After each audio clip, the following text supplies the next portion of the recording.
Good morning. This is Dr. Jake Cleveland, and I'm here today to talk to you about confidence.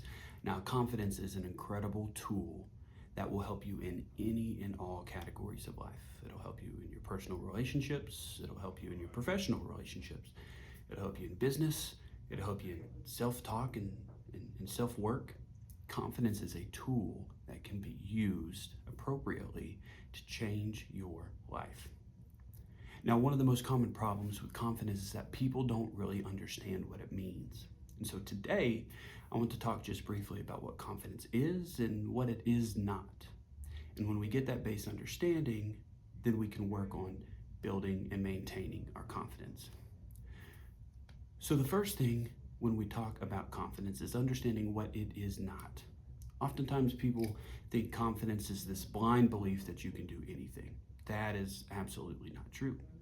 The other end of the spectrum is that people believe confidence is extreme humility, never admitting that you're good at anything or never acknowledging your own successes and your own skills. That again is not correct. Confidence is in the middle between self-doubt and arrogance. Confidence lies in the middle. We need to believe in ourselves, but we also need to have a realistic understanding of our skills and our roles. So here's what confidence is. First, it always requires humility. Confidence always requires humility. It always requires this admittance that I have room to improve. If you ever think I am truly the best, there's no way anybody ever will beat me ever again, you're bordering in that arrogance, right? And on the other side, it also requires the humility to admit when you are good at something, and it moves away from the self-doubt over here. Confidence is the ability to say humbly, you know, I do have this skill, or I am good at this. I've worked hard in this, and I've been blessed to have this opportunity. Confidence always requires humility. But when defining it, I like to define it with two qualifying statements. First, confidence is the accurate belief and the accurate understanding of one's skill set. We have to understand where our skills lie, right? If this is your first time golfing, you're not going to go out there and say, I'm the greatest golfer ever. Tiger doesn't hold a candle to me. That's what my 7-year-old son does. And then he gets frustrated because he's not good at something immediately, and then he quits, right? Much like his father. We have to have an accurate understanding of one's skill set, right? To be good at something, it takes time, effort, and energy. We can't possibly put all of those things into everything that we do to be the greatest of all time. You have to understand your skill sets and how they measure up. Secondly, you have to accurately understand your role in your environment. You could be great at something,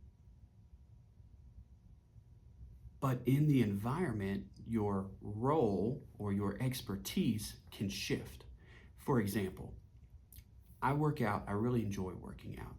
Depending on the time of day, I may or may not be the strongest in the gym. If I go to the gym at 5 a.m. with all the other little ladies going in to do their yoga and their Pilates, I'm probably the strongest in the gym, right?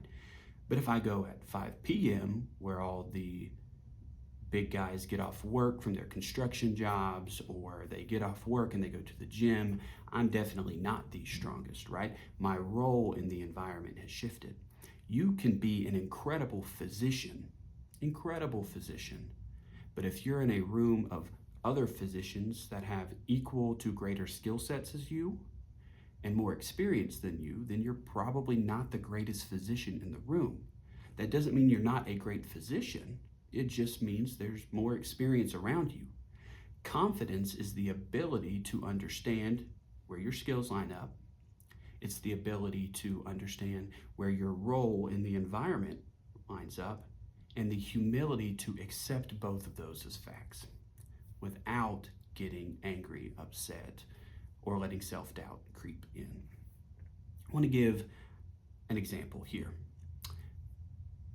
I can say that I'm the greatest wrestler of all time. I'm the greatest wrestler. Nobody can beat me at all. And at first you might think, oh, he's pretty confident in that, right? But when my friend Chris walks in, who is a Division I wrestler at Oklahoma State University, if I go up to him and I say, Chris, I could beat you 2 seconds flat, I could pin you, I'm setting myself up for failure, right?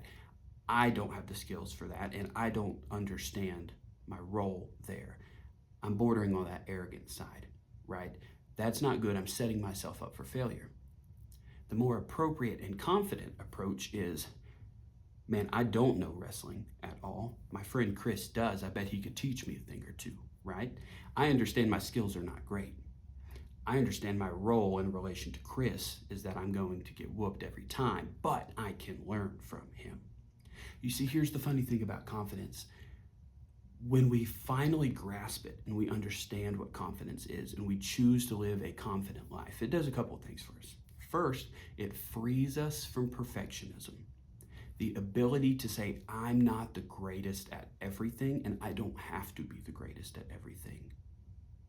Frees us. We don't feel this immense pressure all the time. Now, that doesn't mean we don't work hard at things. I want to work hard at things. I want to be great at things. But I also understand I can't give the time, effort, and energy to everything. So at some point, somebody else is going to be the greatest, and I'm okay with that. It frees us from perfectionism. The second thing it does is it allows us to grow. Like the example I gave with Chris, I can approach this and say, I don't know that, but I want to. Who in my office space is good at this skill that I need to grow in? And how can I approach them with confidence to say, hey, I'd like to grow in this. You're really good at this. Can I please learn from you? It allows us to grow. It allows us to seem coachable to other people. When you have a leader that comes to you and says, hey, you're good at what you do, and you also know where your shortfalls are, you know what you're really good at. Can I give you this opportunity? They're doing that because you're coachable, because you're willing to listen and take advice and apply those things. So confidence is the skill set that will help us in any and all situations, in any and all relationships. But we have to understand, again, confidence requires humility. Confidence is the accurate understanding of our skill set, and it's the accurate understanding of our role in our environment. When we package those three things together, we have a very powerful tool that we get to use moving forward. So as you go forward today, here's what I would encourage you to do. As you're thinking, maybe rethinking what confidence means, maybe rethinking what humility means, and figuring out where you lie in that pendulum of self-doubt to arrogance with confidence in the middle.